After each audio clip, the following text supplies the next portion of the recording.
Surgery లేకుండా sciatica, spondylitis, frozen shoulder కి కేవలం 45 నిమిషాలలో నొప్పి లేని అత్యాధునిక చికిత్స ప్రాణ పెయిన్ క్లినిక్. సంక్రాంతికి వస్తున్న మూవీ రిలీజ్ తర్వాత అనిల్ రావుపుడి చిరుతో ఇంటరాక్ట్ అవుతాడా?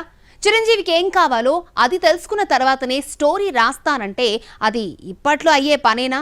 భీమ్ సిసిలియోను చిరంజీవి సినిమాకు తీసుకుంటారని చెప్పడాన్ని ఎలా చూడాలి?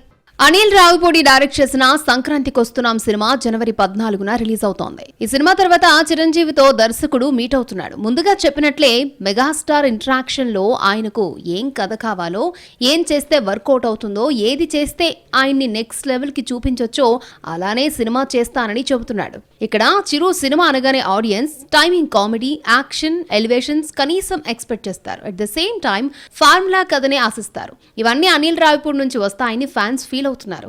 ఈ దర్శకుడు ట్రాక్ రికార్డు కూడా బాగుండడంతో అదే వర్కౌట్ అవుతుంది అనే ధీమాలో ఉన్నారు.